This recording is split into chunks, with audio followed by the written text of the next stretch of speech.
Na noite de 21 de outubro de 1963, em Trancas, um vilarejo pertencente à província de Tucumã, Argentina, mais precisamente às 7 horas da noite, ocorreu uma queda de energia que atingiu a fazenda da família Moreno, cujo um dos membros era um importante oficial da Força Aérea Argentina, obrigando-os a passar aquela noite à base de velas e lampiões. Depois de jantarem à luz de velas, todos foram dormir mais cedo, devido à falta de energia, por volta das 8 horas da noite, menos Iolié Moreno, que era casada com o tal militar e tinha que amamentar seu filho. Sua irmã, Yolanda, permaneceu com ela.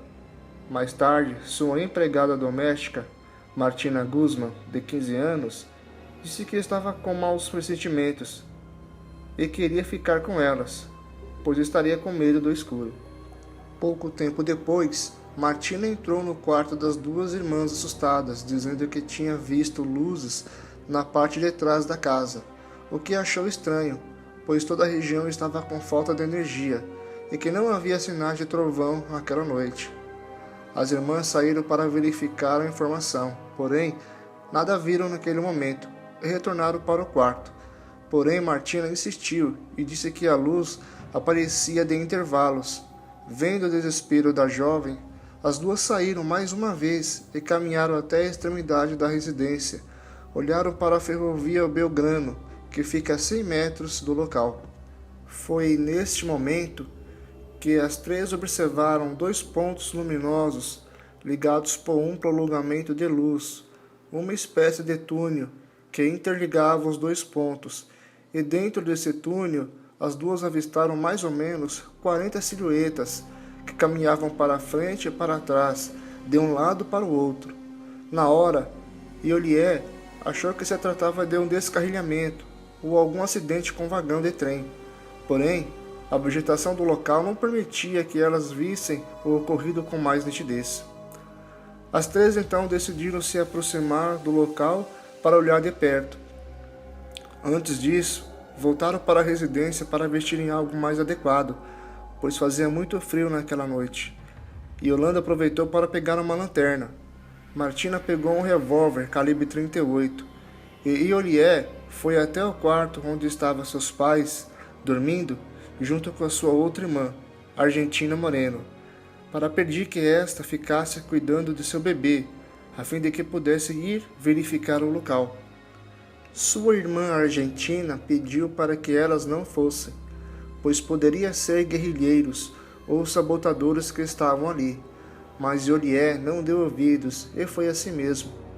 Tomada pela curiosidade, a Argentina foi até a varanda da casa, onde pôde ver luzes. De repente, ela deu um grito de pavor e correu para o fundo da casa. Ao ser questionada pelas outras, disse que tinha acabado de ver um OVNI.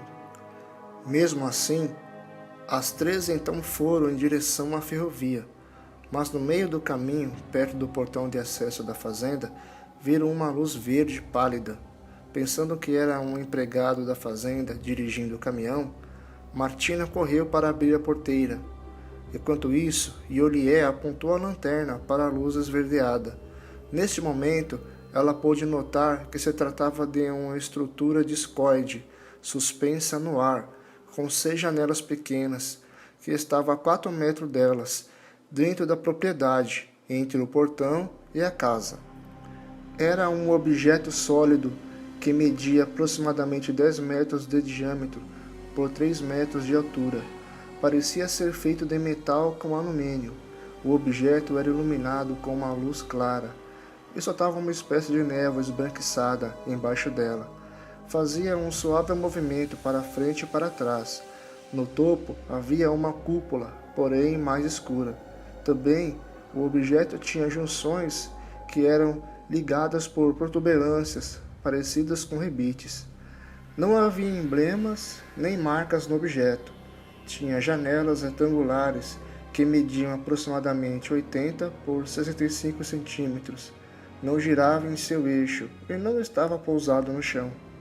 Pela janela do OVNI, as moças puderam notar uma fita luminosa que girava dentro da nave, no sentido anti-horário. e a máquina tomou uma coloração alaranjada, e a névoa encorpou, exalando um cheiro semelhante a enxofre, acompanhado de um zunido. Todo esse processo durou menos de 30 segundos.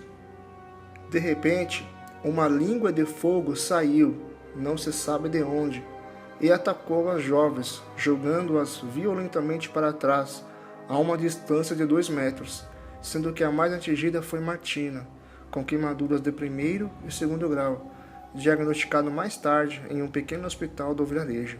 Iolié e Yolanda sentiram apenas a sensação do calor. Simultaneamente, outros 3 objetos surgiram perto ou sob a estrada de ferro. Agora, são 3 os objetos avistados.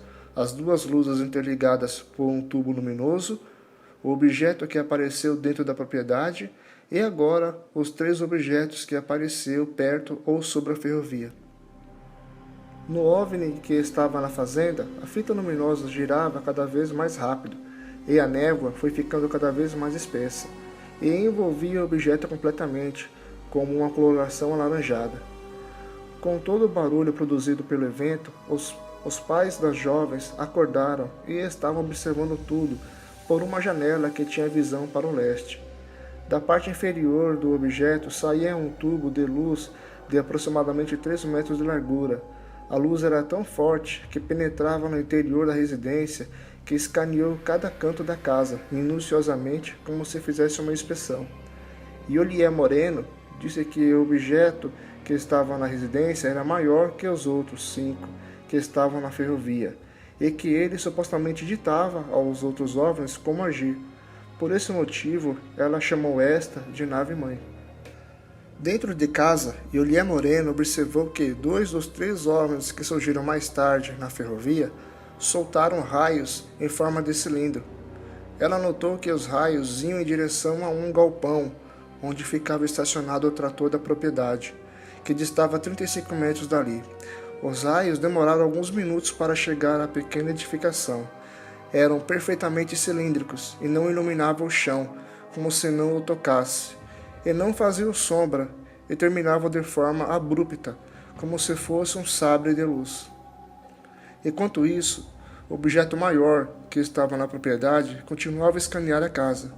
Foi nesse momento que Iolié olhou em direção à ferrovia e notou que os 2 primeiros objetos não estavam mais ligados pelo túnel de luz, mas estavam isolados.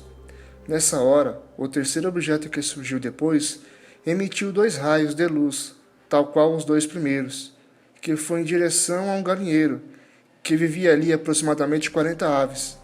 Os raios de luz pararam a curta distância do galinheiro, onde permaneceram ali por vários minutos. Ou seja, 4 dos 6 objetos pareciam fazer algum tipo de exame em todas as edificações da propriedade. Porém, os 2 primeiros objetos, que outrora estavam ligados pelo túnel de luz, não emitia raio de luz algum. Por causa do suposto escaneamento por luz feito pela nave-mãe, a temperatura da residência aumentou até atingir 40 graus. Antes dos eventos, a temperatura estava em torno dos 16 graus, e permaneceu assim até o fim do incidente. O calor era tal que as crianças que estavam dormindo ficaram molhadas com a sua transpiração. Sobre a luz que escaneava a casa, Iolié Moreno não soube explicar por onde a luz entrava, mas uma teoria do pesquisador francês Jean Goupal, que diz que tais luzes seriam descargas toroidais de um campo magnético, e como objetos sólidos não são barreiras para magnetismo, a luz atravessaria sem dificuldades. Ainda, segundo a teoria de Goupal, os raios luminosos de uma descarga toroidal poderiam se reconstituir do outro lado de uma parede, dando assim a incrível impressão que a luz se desmaterializou de um lado de um corpo sólido e se materializou do outro. Porém, tal processo necessitaria de uma grande quantidade de energia. Em dado momento, a mãe de Iolié Moreno viu passar um vulto pela janela, mas sua filha não soube explicar se tal visão era fruto do estado emocional alterado de sua mãe devido ao trauma ou se realmente aconteceu. Em seguida, o objeto que estava na propriedade mirou seu raio de luz em direção à cidade e lentamente foi em direção dela, demorando de 10 a 15 minutos para chegar à periferia. Então, o raio subiu e fez uma curva de 180 graus, virando-se para o norte. Em seguida, lentamente, o raio se recolheu-se para dentro da nave, que foi se deslocando em direção à ferrovia. Lá, todos os OVNIs se reuniram e partiram juntos, voando em baixa altitude, em direção ao leste, rumo à Serra de Medina. Todo esse processo demorou de 45 a 50 minutos, até finalmente desaparecerem. No dia seguinte, surgiram muitas provas que confirmam que o evento realmente aconteceu, como por exemplo, diversas testemunhas que não estavam na fazenda, entre elas uma médica, resíduos deixados supostamente pela nave e alterações na vegetação próxima à ferrovia. Vale lembrar que as irmãs Iolié e Argentina Moreno eram casadas com oficiais de carreira daquele país, que vivia uma cruel ditadura militar, e que tal história poderia acabar com a reputação de seus maridos, tornando esse evento muito confiável e um clássico da ufologia argentina. Após ver esse vídeo, qual sua opinião? Deixe seu comentário, se gostou, dê um like, inscreva-se no canal e até o próximo vídeo.